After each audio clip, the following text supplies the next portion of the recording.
Hey there and welcome to the Dave Does channel, and today I'm bringing you another top 10 list, and today's list is 10 great British movies that you should see before you die.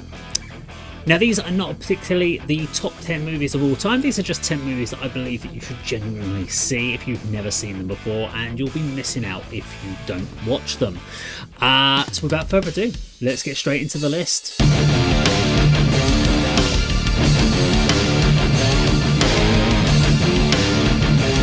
So kicking off our list today, we have Dog Soldiers. It is a 2002 British action horror film written, directed and edited by Neil Marshall. It stars Sean Pertwee, Kevin McKidd, Emma Cleasby and Liam Cunningham, and the film follows a squad of soldiers fighting to survive an attack by a pack of werewolves during a military training exercise in the Scottish Highlands. Now this premise alone could have seen this film get put into just another monster movie category. But what sets this film apart is the film's setting and character development. The soldiers don't come across as just being these immortal action heroes, they are recognisable as the guys next door or those that you would meet down the local pub. The werewolves are done with practical effects over the much used CGI. It's raw, it's earthy, and it's set in the dank and dreary rainy Scotland, which is absolutely beautiful. Next on the list we have 28 Days Later. Now 28 Days Later is a 2002 British post-apocalyptic horror film directed by Danny Boyle. It stars Cillian Murphy as a bicycle courier who awakens from a coma to discover the accidental release of a highly contagious, aggression-inducing virus has caused a breakdown of society. Now there is always a debate of which one of these is better, 28 Days Later or 28 Weeks Later. For me, the 28 Days sets the scene and makes you really believe it could happen. There are many zombie films out there that feel unreal or far-fetched. 28 Days really makes you feel that it could happen as easily as it does in this movie. The scenes of the abandoned London are worth watching just for those scenes alone. Okay, next up on the list we have Monty Python and the Meaning of Life. Now we could have easily picked also The Holy Quest for the Holy Grail or Life of Brian, both of which were amazing films as well. However, I picked The Meaning of Life. It came out in 1983. It's a British musical sketch comedy film written and performed by the whole Monty Python troupe and directed by Terry Jones. The Meaning of Life was the last feature film to star all 6 Python members before the death of Graham Chapman in 1989. Unlike Holy Grail and Life of Brian, which were the film's 2 predecessors, which each told a single, more or less coherent story, The Meaning of Life returned to the sketch format of the troupe's original TV series and their first film from 12 years earlier, and now for something completely different. It's loosely structured as a series of comic sketches from various stages of life. It was accompanied by a short film at the beginning called The Crimson Permanent Assurance. For me, the various sketches all tie together, but also stand on their own. This film is just a huge collection of quotable memorable lines and gut-busting laugh-out-loud scenes. Unfortunately, a film like this will never be made again today, so make sure you check it out. A wafer film mint anyone? Now we have Quadrophenia. This is a film which was put together by the band The Who. It was a film version of The Who's album of the same name and was released in 1979 and directed by Frank Radam. The film attempted to portray the accurate visual interpretation of Townsend's vision of Jimmy and his surroundings, and this included Phil Daniels as Jimmy and Sting as the Ace Face. Unlike the Tommy film, the music was largely relegated to the background and was not performed by the cast as in a rock opera. The film's soundtrack included 3 additional songs written by Townsend, which were Kenny Jones's first recordings as an official member of The Who. The film was a commercial and critical success as it conveniently coincided with the mod revival movement of the late 1970s. If you are looking for an opportunity to look back at a moment of time from the 1970s, this film does a great job. It has a great soundtrack and really makes you feel like you're a fly on the wall following the lead, Jimmy. Whilst Tommy was a great rock opera, Quadrophenia is a realistic look at the life of a mod.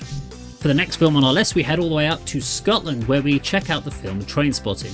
It's a 1996 British black comedy drama film directed by Danny Boyle and starring Ewan McGregor, Ewan Bremer, Johnny Lee Miller, Kevin McKidd, Robert Carlyle and Kelly MacDonald in her first film debut.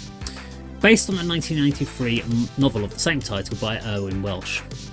The film follows a group of heroin addicts in an economically depressed area of Edinburgh and their passage through life.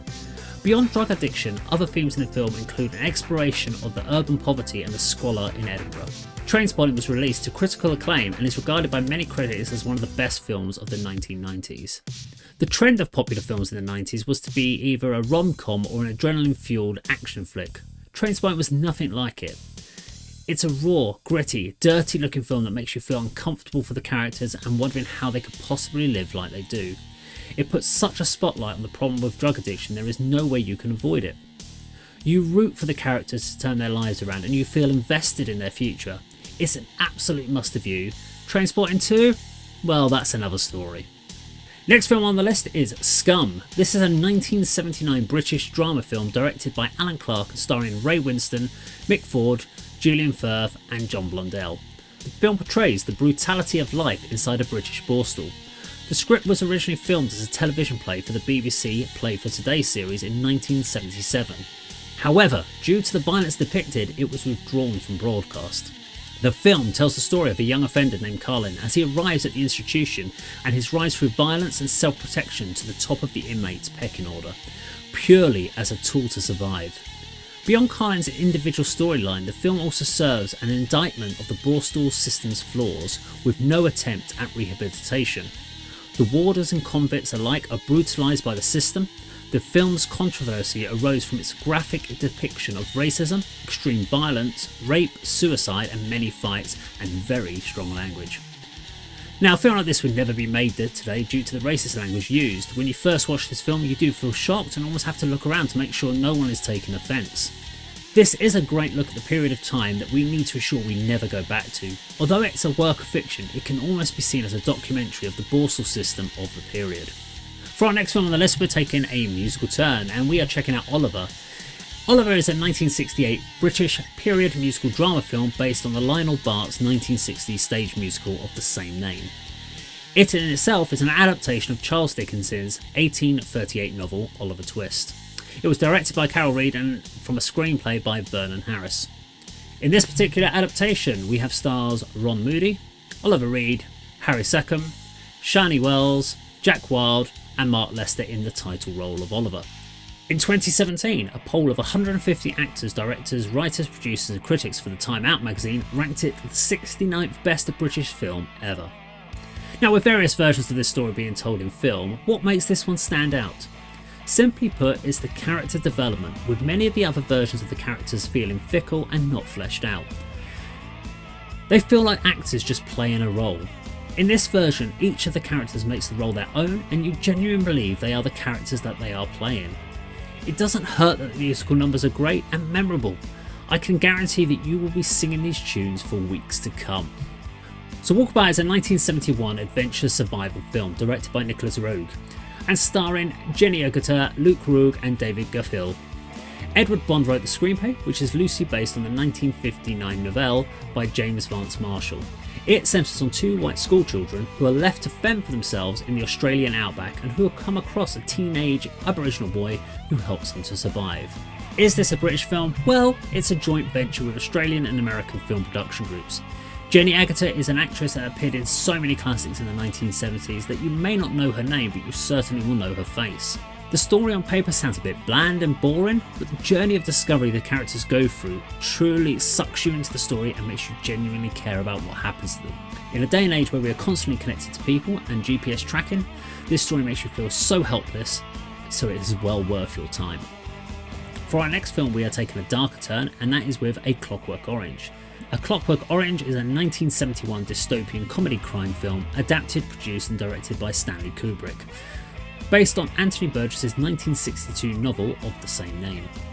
It employs disturbing violent images to comment on psychiatry, juvenile delinquency, youth gangs and other social, political and economic subjects in a dystopian near-future Britain.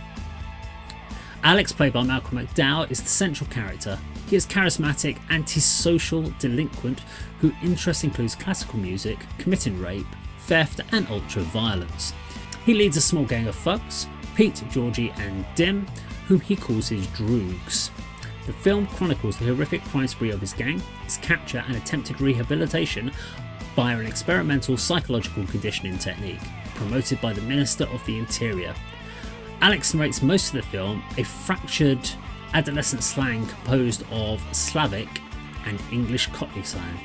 For its time, this was seen as an extreme film that pushed boundaries. In today's modern view on film content, this can be seen as subtle and a bit tame. This is a film that challenged what you could put into a film and put a spotlight on the extreme behaviour of the youth of the day. This is a film best viewed with the past in mind, enjoyed for its created decisions. The Wickman is a 1973 British folk horror directed by Robin Hardy and starring Edward Woodward, Britt Ekland, Diane Cilento, Ingrid Pitt and Christopher Lee. The screenplay is by Anthony Schaefer, inspired by David Pinner's 1967 novel Ritual, and Paul Giovanni composed the film score. The plot centres on a visit of a police officer, Sergeant Neil Howie, to the isolated Scottish island of Summerisle in search for a missing girl. Howie, a devout Christian, is appalled to find that the inhabitants of the islands have abandoned Christianity and now practice a form of Celtic paganism. The clever thing about this film is that you are effectively in a whodunit detective film, whilst also in a suspenseful horror. The way that the actors portray the characters and behave that everything is normal when to the viewer it is strange and obscure keeps you feeling out of place as a viewer. Do you root for the police officer or do you root for the locals? Well, that's my top 10 today for British films. Now, there are plenty that could have been in there. There are plenty that I'm sure I will do another top 10 list, but this is just 10 I picked that I feel you really should do. If you'd like to for me to pick a different country to have a look at, I certainly will. I don't guarantee that I'll know many of the films from those countries, but let me know what you would have had in your top 10. Thank you very much for watching. See you in another video sometime very soon. Take care.